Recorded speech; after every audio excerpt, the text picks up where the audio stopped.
네, 안녕하십니까. 신지중학교에서 눈 쓸고 탄금중학교에서 학폭 처리하고 바빠가지고 영상을 단어씩 가까이에서 찍으려고 합니다. 제가 늦게 열심히 영상을 찍으니까 여러분들도 공부 좀 열심히 하시길 바랍니다. 태용이가 100점 맞았다고 하잖아요. 여러분들도 할 수 있습니다. 뒤에는 안 보이시겠지만 이거 시험 문제예요. 왜 시험 문제를 갖고 있냐?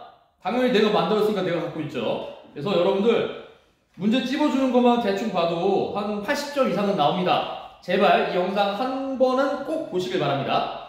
또 페이지 18페이지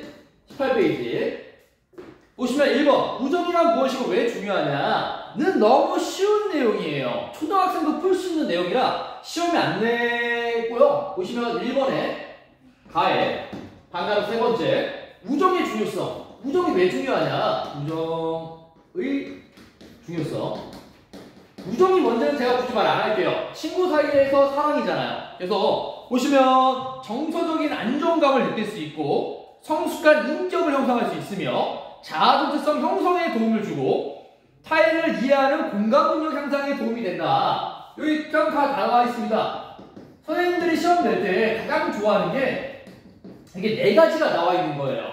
가나 다라 나와 있으니까 우정의 중요성에 대한 설명으로 가장 올바르지 않은 것은? 라는 문제를 제일 내기 쉽겠죠. 그래서 우정이라는 건요 도구적인 가치, 내가 필요할 때만 찾는 게 아니라 나의 인격을 성숙하게 해주고 나의 마음을 안정시켜주고 그리고 성숙한 인격을 만들어주는 데 도움이 된다. 그렇게 이해하시면 문제 푸는데 지장 없습니다. 미안해요 말이 꼬여서 18페이지에서는 딱 한 문제 냈다. 이 우정에 관해서 어렵게 낼 수가 없어요. 이제 19페이지 보셔도 이렇게 19페이지 보셔도 우정에 대한 이야기예요. 그래서 기억하실 거라고 하면 19페이지에 3에 나의 그 밑에요. 나의 진정한 우정을 맺기 위한 자세. 내가 우정이 소중한지 알겠다. 그러면 어떻게 해야지 진짜 좋은 우정을 나는 사귈 수가 있냐. 또 밑에 보시면 기본적인 예의 지키기, 믿음 쌓기, 관심 갖고 이해하고 배려하기, 자기 성찰하기. 그리고 가장 중요한 게 뭐냐. 없으면 쓰세요. 무조건적 신뢰. 나는 내 친구를 무조건 믿겠다는 올바른 우정이 아닙니다. X. 내 친구일지라도 나한테 좋지 못한 행동을 추천할 수 있어요. 야 나랑 담배 피러 갈래? 야 나랑 술 마시러 갈래? 나랑 전자킥보드 탈래? 나랑 가출할래? 좋지 못한 건데 설마 내 친구가 나한테 나쁜 걸 제안하겠어? 나는 무조건 친구를 믿을래. 아니에요. 올바른 친구를 만드는 자세는요 무조건적 신뢰는 아니다. 우리가 친구를 만날 때도 어르신들이 그런 말 하잖아요. 친구는 가져가면서 만나라. 그러니까 친구라고 해서 무조건적으로 믿으면 안 된다. 제가 이렇게 강조하는 이유는 다 이유가 있겠죠. 똑똑한 친구들은 아니라 믿습니다. 그리고 이제 20페이지 보시면 이제 성윤리가 나옵니다. 성윤리에서 진짜 많이 냈어요. 왜냐하면 선생님이 성윤리 할 때 많은 시간을 할애했잖아요. 성교육도 진행하고 성윤리에 관해서. 또 보시면 보이실지 모르겠지만 동그라미 이렇게 체크되어 있죠? 시험에 냈다는 겁니다. 그래서 1번에 가 밑에 나 성의 의미와 가치. 선생님이 늘상 시험에 내는 거예요. 성의 의미와 가치. 여기서 말하는 성은요 다양한 의미가 있어요. 뭐 남녀를 가로는 성도 있고요. 성행위를 얘기하기도 하고요. 섹슈얼리티한 약간 성적인 의미가 들어가는 성도 있습니다. 그래서 성에는 단어는 딱 한 글자지만 다양한 의미가 있고 다양한 가치가 있다. 그래서 시험에 냈다. 방금 첫 번째 성의 다양한 의미. 영어는 굳이 읽지 않겠습니다. 생물학적 성. 시험 문제에 영어는 안 넣었어요. 왜냐하면 영어 시간 아니잖아요.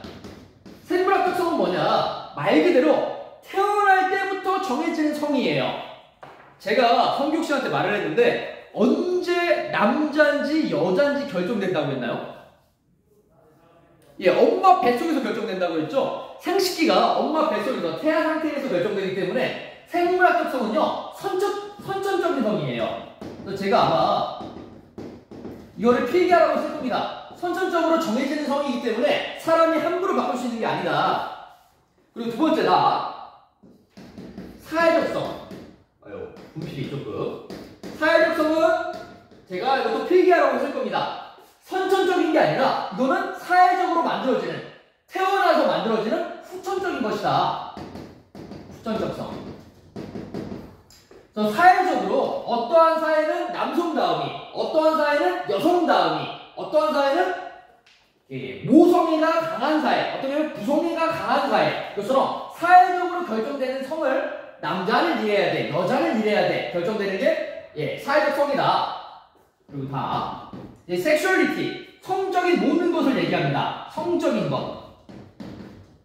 물론 이게 표현이 좀 이상해요. 성적인 것이라고 하니까. 근데 섹슈얼리티를 번역을 이렇게 했다고 합니다. 성적인 모든 것을 얘기합니다. 그래서 성이라는 말이 들어갔을 때 캐슬, 진짜 궁전을 말하는 게 아니라 섹스, 젠더, 섹슈얼리티. 그 중에 섹슈얼리티가 제일 큰 범위다. 성적인 것이 제일 큰 범위다. 그렇게 이해하시면 문제 푸는데 지장 없을 것 같고요. 그리고 간단한 두 번째, 성의 다양한 가치. 성의 다양한 가치. 성에는 이 세 가지 의미가 있구나. 그럼 성에는 어떠한 가치가 있을까? 똑같아요. 이것도 시험 내기 딱 좋게 생겼죠. 가 생물학적 가치. 생물학적 가치.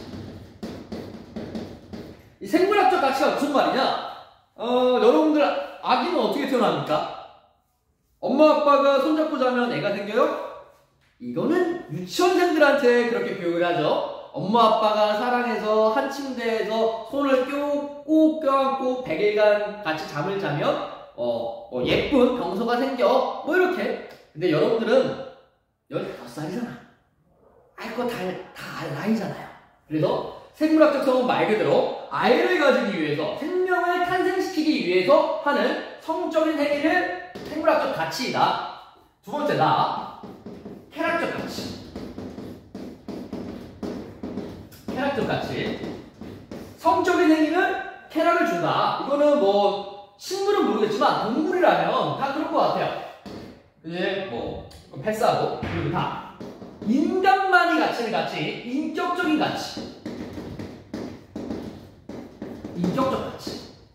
생물학적 가치라는 생명이라면 모두가 가지는 가치예요. 인간, 동물, 식물, 곤충, 파충류 등등등등. 근데 쾌락적 가치는요, 식물은 모르겠어요. 곤충도 모르겠어요. 근데 인간과 동물이라면 뭔가 가지고 있는 가치 같아요. 반면에 인격적 가치는 오직 인간만이 지닌 가치예요. 왜냐하면 동물들은요, 성관계 후에 떠납니다. 발전기가 되면 성관계를 갖고요, 그 다음에 떠나요.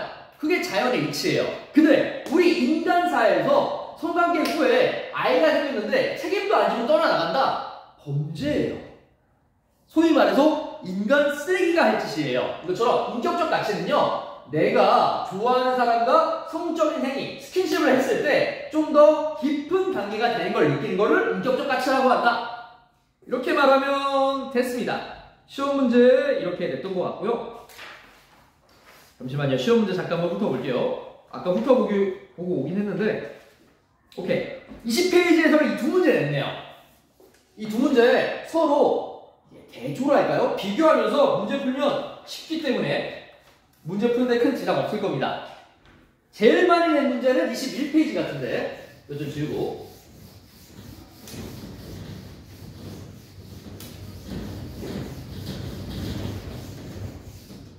영상은 2개 끊어서 올릴 거예요. 왜냐하면 한 50분짜리 영상을 쭉 보면 여러분도 지치거든요. 그래서 저도 지치고요. 좀 끊어서 올릴 거다. 21페이지 역시 성률인데, 반가로 두 번째, 성과 사랑의 올바른 관계. 또 제가 성욕과 사랑에 관한 관계를 말했던 것 같아요. 또 동그라미 첫 번째, 성적 욕구. 이거를 줄여서 성욕이라고 하죠. 성욕. 그래서 성욕이 뭐냐? 교과서에 이렇게 나와 있다고 했죠. 일시적인 충동으로 상대를 나의 욕구 충족 혹은 해소의 대상으로 여기며 육체적 쾌락을 추구하려는 본능적인 욕구이다 라고 좀 부정적으로 표현합니다. 근데 선생님은 뭐 매력적인 타입인가 뭐 성적 행위를 하고자 하는 욕망으로 블라블라블라 이렇게 썼죠. 부정적인 거가 아니라 어떻게 해소하냐가 중요하다. 해소 방법이 중요하다. 이걸 좀 기억하시길 바랍니다.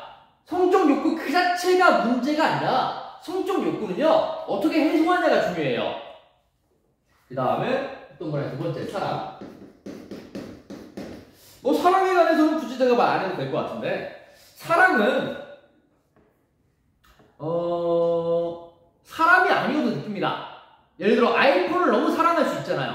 예를 들어 소나무를 너무 사랑할 수도 있고 개미를 너무 사랑할 수도 있고요. 또는 지구를 너무 사랑할 수도 있잖아요. 굳이 사람이 아니어도요 사랑의 대상은 다양합니다. 근데 예를 들어 시험 문제 모든 사람한테 성욕을 느끼는 건 당연하다. 틀리죠? 성욕을 모든 사람한테 느끼는 건 좀 도덕적으로 문제가 있어요. 예를 들어 선생님이 매력적인 누군가한테 성욕을 느껴요. 뭐 괜찮을 수 있습니다. 근데 선생님이 되게 좋은 예시는 아니지만 제가 자주 듣는 예시죠. 어린 학생한테 성욕을 느껴요.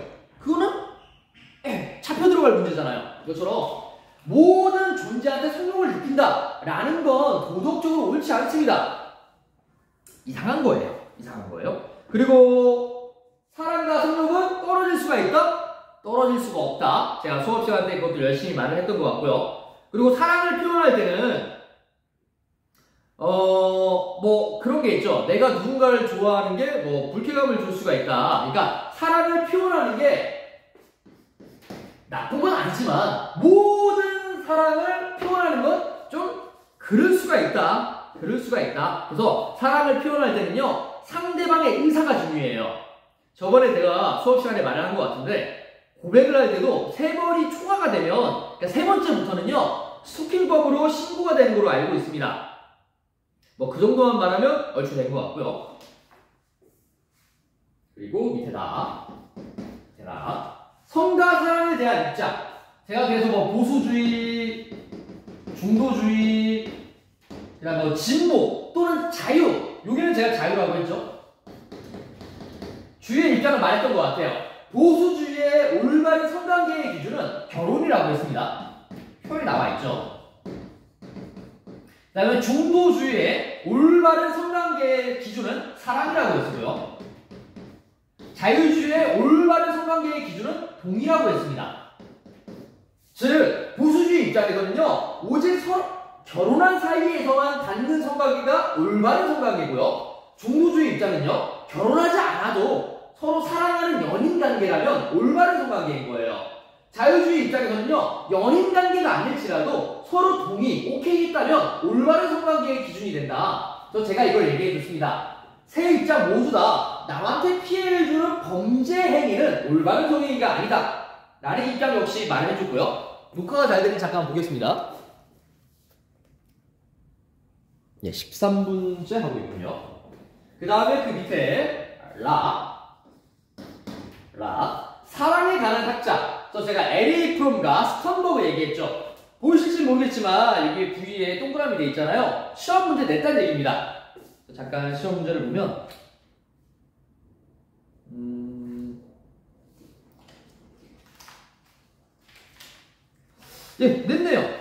냈네요. 그래서 좀 읽어보세요. 에리 프롬이 말하는 라의 첫 번째 에리 프롬. 고등학교 가서도 배우시는 에리 프롬. 사랑에는 총 4가지 구성 요소가 있다. 보존책 2. 저는 이렇게 외우는데 보존책 2. 뭐 순서는 상관없어요. 보호, 존경, 책임, 이해. 순서는 상관없습니다. 보호가 뭔지, 존경이 뭔지, 또는 존중이라고 할 수도 있는데, 근데 제가 여기 프린트에 존경이라고 했죠? 저는 존중이 맞는 것 같은데, 옛날 사람들이 존경이로 존경으로 이거를 번역했어요. 그래서, 보호는 상대 상대방의 성장을 지속적으로 관심 없는 거. 존경은 상대방을 있는 그대로 보는 거예요. 있는 그대로 보는 거. 책임은 상대방이 나를 불렀을 때 응당 이렇게 대답하는 거예요. 상대방이 나를 부르는 이유는 상대방이 나의 도움을 필요로 하는 거잖아요. 그런 도움에 나는 응당 책임을 다하겠다. 그래서 이건 책임. 이해는 말 그대로 상대방에 대한 지식이 쌓이는 거예요. 생일이 언제고, 혈평이 뭐고, MBTI는 뭐고, 뭘 싫어하고 뭘 싫어하는지. 그래서 A 프로그램이 말할 때 사랑의 구성 요소는 이 네 가지가 있다. 보호, 존경, 책임, 이해. 저는 그래서 보존, 책, 이해라고 한다. 이에 대한 이해는 개념은 여러분들 알고 있어야겠죠? 그리고 올바른 사랑의 형태는 서로 주고받는 거예요. 능동적으로 나도 주고받는 거예요. 주고받아야지 올바른 사랑이지. 내가 누군가가 좋다고, 예를 들어 내가 동건이가 좋다고 동건이한테만 사랑을 베풀어요. 동건이가 싫어도 입 벌리고 사랑을 막 넣어줘요. 올바른 사랑 아니잖아요. 반면에 내가 여러 사람한테 사랑을 베푸는 건 좋지만 집착을 합니다. 올바른 사랑은 아니잖아요. 이처럼 올바른 사랑은 주고받는 사랑이다. 주고받는 사랑이다. 자, 다음 두 번째, 스턴버그. 저는 스턴버그를 볼 때마다 레슬링 선수가 생각이 나는데, 아무튼 헛소리고요. 스턴버그는 사랑의 기술이 아니라 사랑의 삼각형. 사랑에는 세 가지 요소가 있다. 여기 보시면 나와 있죠. 열정, 친밀감, 헌신. 사랑 초기에는요, 초창기 때는요, 열정이 엄청 뜨겁게 타올라요. 남녀 간의 뜨거운 사랑을 열정이라 생각하면 될 것 같아요. 예, 초기에는 이게 엄청 뜨겁다. 그 사랑 중간에 한 사귄 지 이제 한 2년, 3년 되면 뭐가 제일 높냐? 친밀감. 이게 사랑 중기에는 제일 높아요. 한 3년 정도 사귀면요, 친구 같아요. 막 여전히 가슴이 뛰겠지만 그렇다고 막 진짜 막 열정이 뛰어넘친다라기보다는요, 이거를 이렇게 그려줘야겠군요. 그리고 이거를 이렇게. 마지막 친밀감 맨 밑에, 친밀감 밑에 있는 거 뭐죠? 헌신. 헌신이 뭐냐? 말 그대로 자기 희생이에요. 내가 설사 다치더라도 내 와이프, 내 자식들은 행복하게 살았으면 좋겠다. 이걸 보고 우리는 헌신이라고 합니다. 자기 희생. 내가 조금 힘들더라도 내 와이프가 기뻐하면 나는 행복해. 이런 거. 이거는 사랑 말기에 가장 높아요. 책임감 같은 거죠. 책임감. 그래서 스턴버그가 말하기를 열정, 친밀감, 헌신 모두가 삼각형이 골고루 갖추어질 때 이 세 가지 요소가 모두 높은 수준을 유지하면 제일 좋은 건데 그럴 수 없잖아요. 그래서 현실적인 사랑은요, 초기에는 열정이 제일 높고요, 중기에는 친밀감이, 말기에는 헌신이 가장 높다. 뭐 그 정도만 이해하시면 문제 푸는데 크게 지장이 없을 것 같습니다. 21페이지에서 4개를 열심히 말씀드렸네요. 그 다음에 22페이지 보시면 좀 지우고,